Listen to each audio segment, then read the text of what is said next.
To most people who have never seen the Boondocks, it probably just comes off as a typical black comedy. And I don't mean black comedy like Fight Club or Shaun of the Dead. I mean black comedy like Friday or the PJs. Holy shit, remember the PJs? Probably not.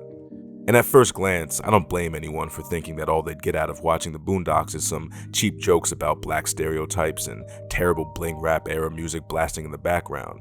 That was kind of par for the course when it came to black entertainment in that era.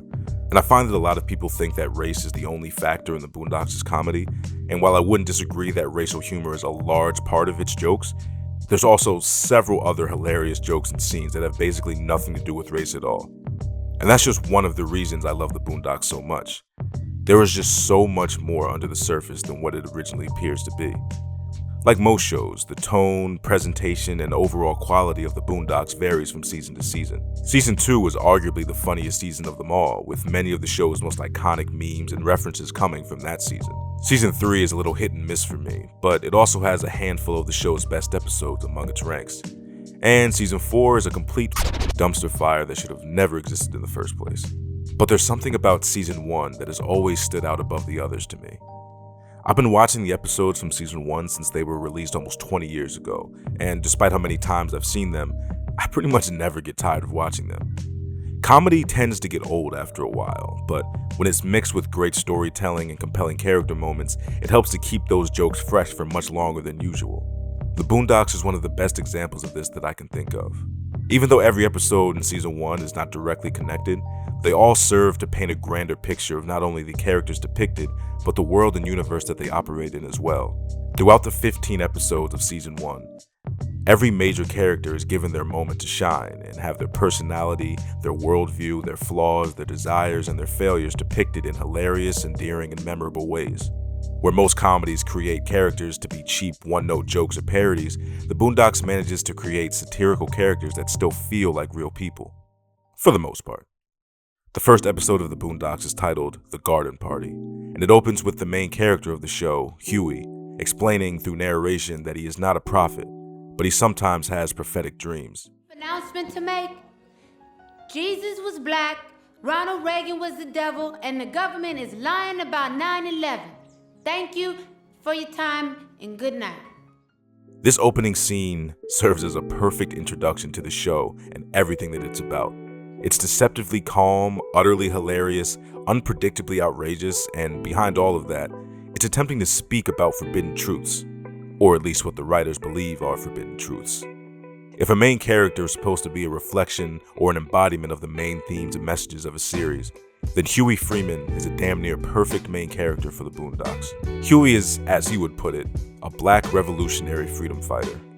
Huey is usually a very reserved and laid-back person, but like any anime protagonist, despite being a small child, he's always ready to throw hands with any grown-ass men who try to get in his way. And that little definitely has hands. Huey is a sensible, educated, and well-meaning person, unfortunately trapped in a corrupt and biased world full of morons and manipulative, power-hungry monsters. So, the regular world, I guess. Throughout Season 1, Huey constantly and passionately fights against the injustices that he encounters, whether it's racism, classism, catching local murderers, uplifting the spirits of civil rights leader Martin Luther King Jr., or even protecting Oprah Winfrey from would-be kidnappers. No matter what seemingly impossible task is put in front of him, Huey is always ready to fight for those who need him. And as admirable as that quality is, it's also exhausting and borderline masochistic. It can be tiring enough fighting your own battles, so spending a lifetime, especially your youth, fighting other people's battles is guaranteed to be a somewhat miserable existence. Huey says it best himself. The life of a black hero has never been for the meek of heart. Despite his clear passion for justice and revolution, Huey is not shown to be a happy person. In fact, Huey never smiles throughout the entire series. Seriously, go back and watch it if you don't believe me. That is always scowling. And while the Boondocks is a comedy first, Huey's character serves as this constant and sobering reminder that underneath these jokes lies real pain and trauma that oppressed and marginalized people face every day in America and around the world. The first episode does a great job of setting up Huey's role in this narrative and his troubled mindset while being trapped in this rich, white paradise of suburbia. I don't know. I don't want to move here, but I didn't really want Granddad to lose his house. He worked his whole life to get here. Oh well, I shot a nigga. The second episode of Season 1 is about the trial of R. Kelly, who you may know from all of the classic music that he made in the 90s and 2000s. Unless you're one of the many women he sexually assaulted, then you probably know him better for other things. One thing that the writers of the Boondocks were amazing at were creating plots for episodes that were topical in the moment, yet also managed to stay topical years later. Whether this was dumb luck or just genius foresight, I'm not sure, but the fact that there was an infamous R. Kelly trial happening at the time of the writing of this episode, and then another infamous R. Kelly trial 15 years later is pretty amazing. And there's more instances like this where the Boondocks becomes a sort of Black Simpsons, where they're predicting the future of culture seemingly at will. But back to the episode, there are a ton of standout moments for me in this one. I mean, I'd argue that every scene is memorable for one reason or another, but I really love Huey's line at the end of the episode after an entire day of dealing with the most ignorant and toxic aspects of the Black community, to the point where he actually cracks and goes on this epic rant venting his frustrations to an entire courtroom of R. Kelly supporters. Also, pour one out for the god Adam West.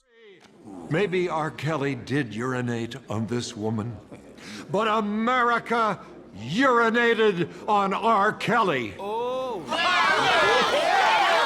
Episode 3 is called Guess Hoes Coming to Dinner, which is a clever little play on the Sidney Poitier film of a similar name. This episode follows Granddad's whirlwind romance with a, let's say, lady of the night. Her name is Cristal, like the champagne. On top of being fucking hilarious, this episode also serves as a great analysis of the dangers of becoming a simp that I definitely appreciate more as a grown man now than I did as a kid. And this feels like as good of a time as any to highlight the music in the Boondocks. The intro theme is a certified banger. That's not even to be discussed. But it can't be understated how much of a pivotal role that the background music plays in adding to the vibe and tone of the series.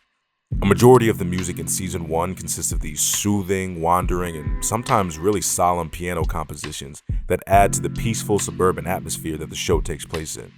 There's also this really good mix of smooth late 90s boom bap hip hop and soulful jazz and blues that really spice up scenes when they come in. But back to the episode. Beneath all of the comedy here, there's a pretty sad story from both sides of Granddad and Cristal's romance. Despite her beauty and all of the things that she's able to manipulate men into giving her, Cristal lives a very chaotic and uncertain life, and even though Granddad offers her a way out and a chance at a normal and safe life, she ultimately denies it, knowing that she's not the type of person who can be content with a steady job and home life. This leaves Granddad, a man who's terrified of spending his final years alone after living through about 3 lifetimes worth of Black American craziness, to face the reality that he may never find a woman who truly loves him. Which is what makes the ending scene of Granddad falling asleep in the kitchen, waiting for Cristal to come back, so sad to me. Oh yeah, pour one out for the god John Witherspoon.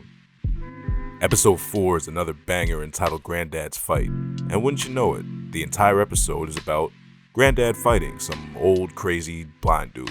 The old crazy blind dude in question is named Stink Meter, and this is the episode that introduces the concept of nigga moments, which are an all-too-real phenomenon of American Black culture. As Huey explains, You're about to experience a nigga moment. Webster defines a nigga moment as a moment when ignorance overwhelms the mind of an otherwise logical Negro male, What did you say, bitch nigga? Hey, squeeze it, nigga. causing him to act in an illogical, self-destructive manner, i.e., like a nigga. nigga moments derive from the inner hatred and negativity that many Black men in America are conditioned to seal deep within themselves. Colonel Stinkmeaner is the physical embodiment of that hatred and negativity within the Black community. He represents the dark cloud of violence that seems to follow Black people everywhere we go, whether that be churches, grocery stores, nightclubs, even our own neighborhoods. It's a cloud that could cause lightning to strike us at any time for seemingly no good reason.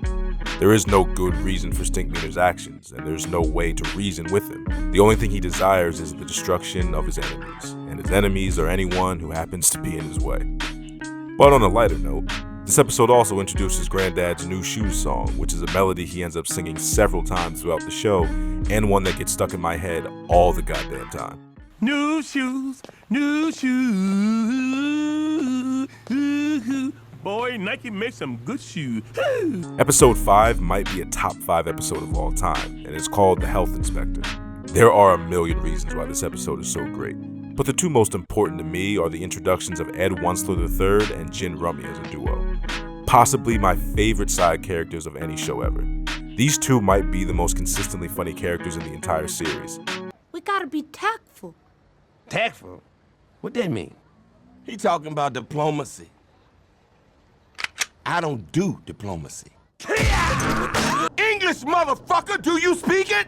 What the fuck y'all looking at? I don't care if it's mama to ass, grandmama, innocent bystanders, little kids, babysitters, bill collectors, whatever.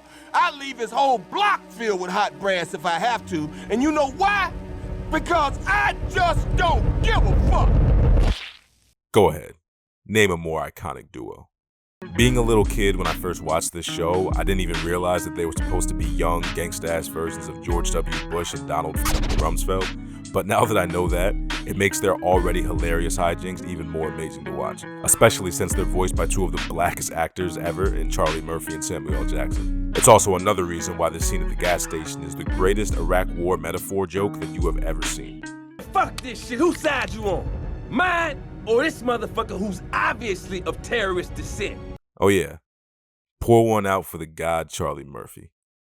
Episode 6 is called The Real, and despite being about reality television, this episode feels more surreal than any other point in the series. The quick synopsis is that Riley coaxes Granddad into lying about his health and occupation to gain access to a bunch of increasingly extravagant reality TV shows in order to get, what else but fame, women, and money. All of this happens while Huey is being spied on by a secret agent he calls White Shadow. Just like a typical reality show of that era, the characters give confessionals throughout the episode about the events that are transpiring. Riley and Granddad's are pretty hilarious and par for the course for their characters, but it's Huey's that are the most interesting to me. His final confessional was especially interesting as it takes place after he had spent an entire episode trying to warn Riley and Granddad about the folly of their ways, just to be ignored and disregarded until their plans fell apart as he said they would. I mentioned earlier when discussing Huey as a character that a life spent trying to be a hero is a pretty masochistic and miserable one, and this episode is a great example of the pitfalls that come with trying to fix things that are out of your control. And that's why I love the White Shadow's final remarks to Huey before he leaves. I know you want to save the world, Huey, but sometimes people have to learn lessons on their own, the hard way. Well, can't miss the idol. If you ever want to talk, remember, I'm always listening. Episode 7 is titled The Story of Gangstalicious, and it deals with rappers who pretend to be something they're not for the sake of profiting off of an image that's popular. Remember when I said that these episodes manage to always stay relevant? This is another one of those. Gangstalicious is Riley's favorite rapper, and if you watch even a few of the episodes of the first season, you'll most likely hear his song Thuggin' Love playing in the background during various scenes. After Gangstalicious gets shot, again, Riley takes it upon himself to go to the hospital to protect Gangstalicious himself. Once at the hospital, Riley and Gangstalicious are taken captive by the shooters, and while being driven to what they believe is their graves, Gangstalicious comes clean to Riley about lying about the lavish and also deadly lifestyle that he appeared to lead. And, I just realized I haven't really talked about Riley yet, have I? Well, in his own words, Riley would probably describe himself as a real nigga. And that brings with it every positive and negative connotation you can think of. Riley is brash, bold, loud, outspoken, crass, strong-willed, determined, stubborn, selfish, self-sustaining, violent, tough, annoying, prideful, and lovable.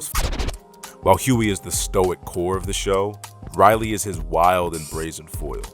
Or in Samurai Champloo terms, Huey is the gene of the show and Riley is the Mugen. Riley tends to cause more issues than he ends up solving, and even though he starts the series as a seemingly one-note antithesis to Huey, more depth to his character is shown throughout the first season, and it starts with this episode. Episode 8 is the obligatory Christmas episode, and surprise, surprise, it's another banger. Huey is hired to make a realistic Christmas play about the life of Black Jesus, or Jesus. Riley is hunting down mall Santas with a BB gun and golf clubs, and their friend Jasmine just wants everyone to share in the joy of Christmas. It's a great special episode that delves into the struggle that many artists face in maintaining their creative freedom and integrity within an industry that is designed to kill that creativity for the sake of financial gain and appeasement of the lowest common denominator. This episode also shows that even someone as overtly cynical as Huey or Riley deep down just want to be happy and believe in childish things like Santa Claus and Christmas miracles. More on that later. There's also some pretty touching moments in this. Hell, even Uncle Ruckus has a touching moment with Jasmine in the end. And trust me, I know I haven't talked about Ruckus yet. More on him later too. Episode 9 is one of the more interesting episodes. The Boondocks already takes place in a fictional and satirical world, so it's all the more intriguing that this episode is just a work of Huey's imagination instead of being something that actually happens in a series. Huey dreams of a world in which Martin Luther King Jr. never died from his assassination attempt in the 60s, but instead went into a 30-year coma and awoke in the 21st century. After a few years spent in modern times, MLK finally realizes that the world he knew is long gone, and despite all of his work for civil rights, black people are now free from the legal oppression brought about by Jim Crow and segregation, but seem to be in an entirely different predicament. He also basically gets canceled for what would 100% be his viewpoint on 9/11 if he lived to see it, and the idea of people turning on MLK is hilarious to me, because it definitely could happen in today's day and age. After seeing the state of the black community, MLK gives an impassioned speech at the end of the episode that's very reminiscent of Huey's speech from the R. Kelly episode. The difference this time is that after the speech, the world actually listens to MLK, and in Huey's words, the revolution finally happened. I think the ending of this episode answers why the writers made it a dream instead of reality, because Huey's ideal world is not one in which everything is nice and peaceful, but one where his voice actually matters. He knows what he believes is right, but he gets shut down and ignored so much that it feels like he'd have to be the ghost of Martin Luther King Jr. for his opinions to be considered. And that, once again, is a sobering reminder of the real world. Episode 10 is one that I tend to forget about, but one I always love to rewatch when I remember it. It's called The Itis, and it's an entire episode about the unhealthy and destructive eating habits that come with black culture. There's also some great messages about the destructive nature of urban development being used as a tool to fatten the pockets of white landowners, but that's a little too much to get into for this video, and it's already very long as it is. I actually don't have much to say about this episode other than that. Despite it not being very deep in terms of character development, it's a pretty solid episode.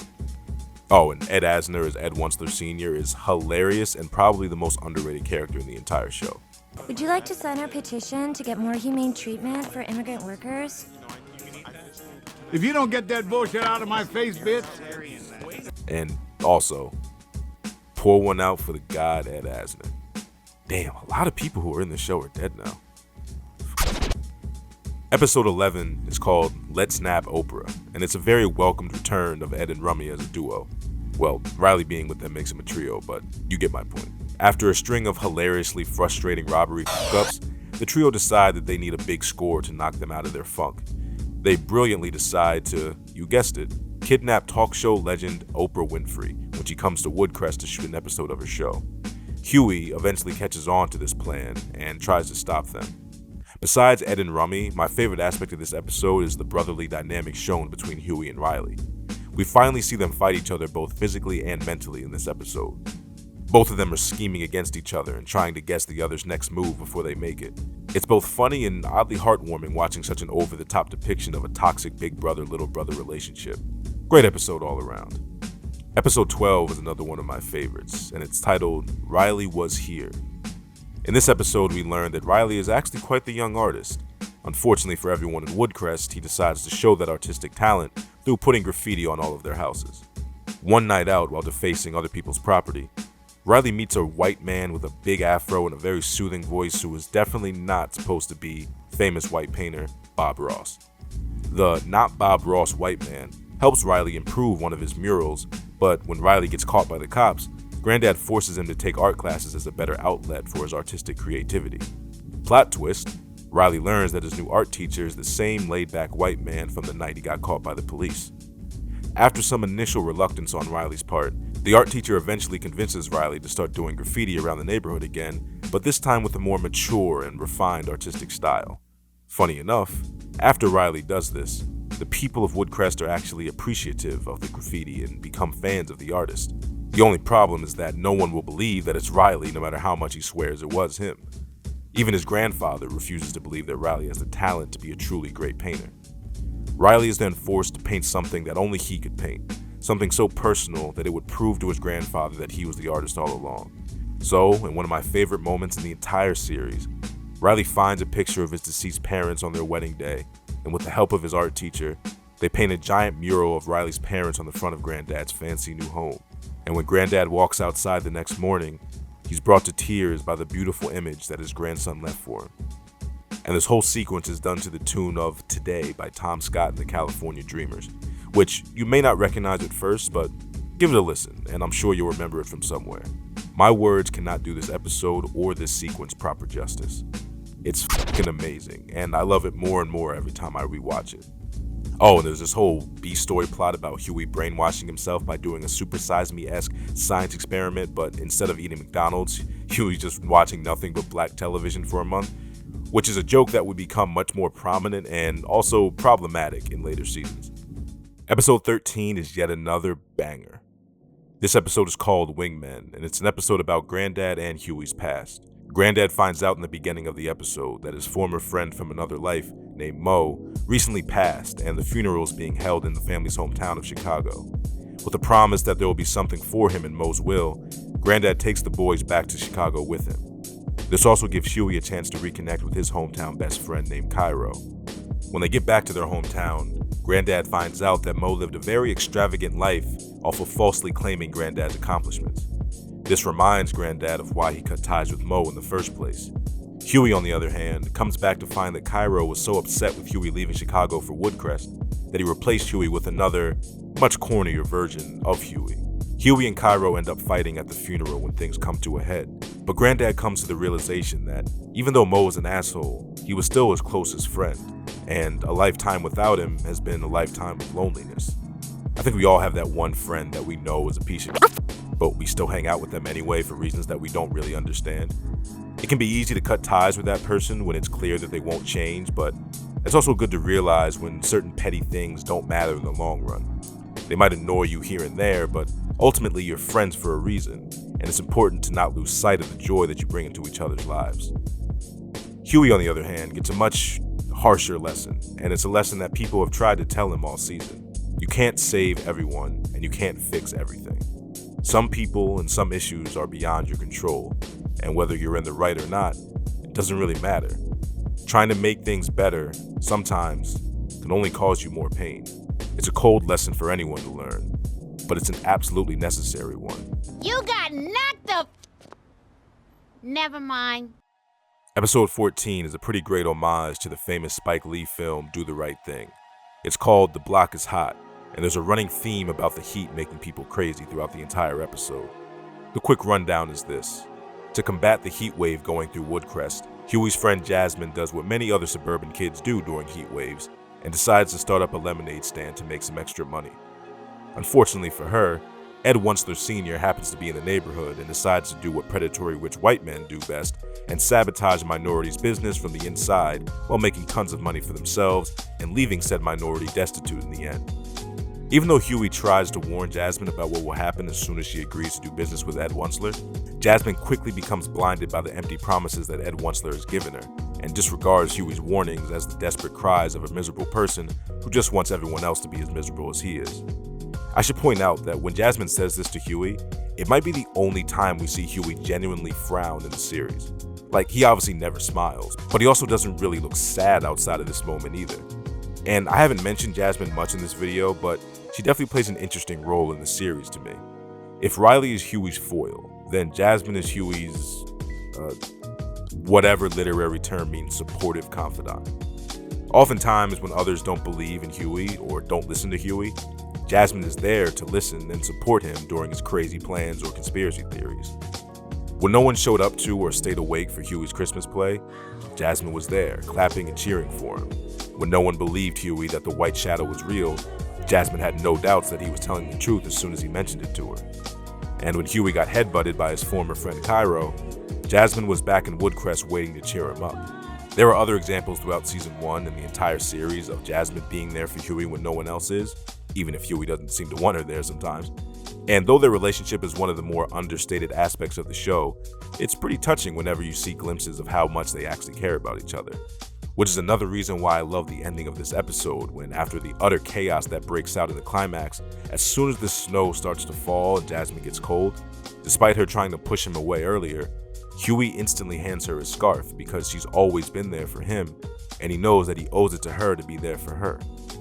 And finally, we get to the season 1 finale, The Passion of Reverend Ruckus. Full disclosure here, this is not just my favorite episode of the Boondocks, but my favorite episode of pretty much anything ever. And one of the reasons is that this episode heavily features one of the most controversial characters of the series, Mr. Uncle Ruckus. No relation. I said multiple times that Huey is the protagonist of the Boondocks, and if that's the case, then Ruckus is definitely the antagonist of the Boondocks.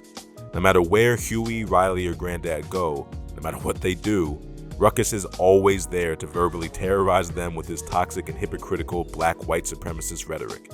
Uncle Ruckus is rarely, if ever, meant to be the voice of reason in the Boondocks. He's the only part of the main cast that is never shown in a positive light. He's a disgusting, abhorrent, and irredeemable human being, and holy shit do I love him for it. Ed and Rummy might be my favorite side characters, but Uncle Ruckus is the funniest character in the show, and it's not even close. Almost every line of dialogue that comes out of his mouth is the most offensive, racist remark you've ever heard, but it's delivered so well and what he says is so outrageous that I can't help but laugh with my hand over my mouth whenever I watch him. Thank God for the white man's code of law. It's the only way to keep these crazy niggas under control. Well, that and pepper spray. The white man made a tragic misjudgment when he made it legal to teach niggas to read and write. Well, I'd expect a heathen niglet like Riley to say something like that. Just don't stay too long, darkies. Say that again. I couldn't hear you over the sound of me shitting myself. The episode begins with Ruckus dreaming of Ronald Reagan, great callback to the first episode, taking Ruckus on a tour through white heaven and explaining that even a man as black as Ruckus can find salvation in white heaven if he teaches the world to hate blackness as white God demands. After this dream sequence, Ruckus finds out that he's dying and decides to spend his final days preaching to the world about hating blackness in order to find peace in white heaven. Sounds crazy, but crazier beliefs have found traction in the American zeitgeist before. And after some strategic political backing, Ruckus ends up becoming a national sensation, and his racist hate speech masked as religious epiphany becomes extremely popular. While this is happening, Huey is thinking of ways to get his imprisoned Black Panther friend who is currently on death row pardoned for his crimes, which he very clearly did not commit. Huey tries everything he can think of, even random anonymous blackmail to every governor in the country. Despite Huey's best efforts, it seems that nothing short of a miracle could get his friend cleared of his charges. So with no other option to turn to, Huey decides that he'll have to sneak into the prison himself and break his friend out, literally risking his own life and future to do the right thing. The only problem is that Huey is still a 10-year-old boy without a driver's license, and his granddad, coincidentally, needs the car the same night as Huey's prison break to stop Ruckus from spreading more hate speech on a national stage. Huey's grandiose and absurdly dangerous plan is foiled before it can even be started because he couldn't get a ride. At this point, Huey has felt an entire season's worth of futility, frustration, and helplessness. He's been unable to save his fellow black brothers and sisters, unable to save himself, and he's been unable to get people to listen to him or the problems of others.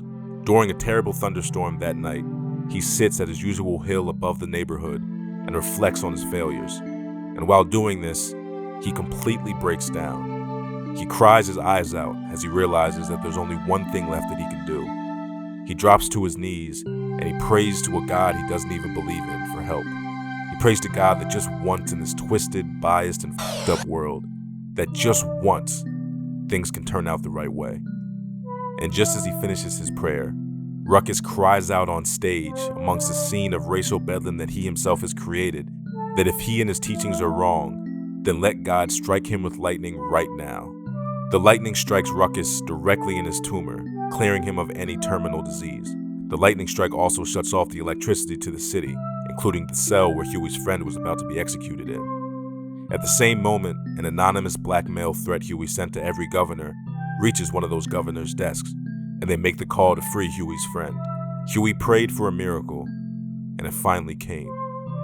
But as Huey says at the end of the episode, We make our own miracles, and I couldn't agree more. In the show overall, Huey is the embodiment of reason, and Ruckus is the embodiment of insanity. So the dichotomy of the two plot lines showing Ruckus gradually rising to his highest level of influence, and Huey's voice and Huey's opinions gradually falling to their lowest point of relevance, was executed to near perfection here. And both stories being brought together at the end with this miracle event that vindicates Huey while striking Ruckus back down to earth was pure genius. And that's why, in my opinion, this is the best ending to the best episode in the best season of the best show ever made. So that's the Boondocks, or season 1 of the Boondocks at least. A series truly unlike anything before or after. As I've said, it's my favorite show ever, and after this very long review, I hope you can kind of understand why. Watching the Boondocks for the first time when it aired all those years ago, and watching the Boondocks now as an adult, still feels the same. It's like looking at a reflection of myself and seeing things I've never been shown before. I'm sure you all have your favorite show or movie or book or whatever that makes you feel a similar way. Something that allows you to escape reality and shows you a more interesting side of it. Something that lets you laugh at what would usually cause you pain. I hope you enjoy whatever piece of art that may be. Enjoy it like a dream you can always revisit. It's fun to dream, isn't it?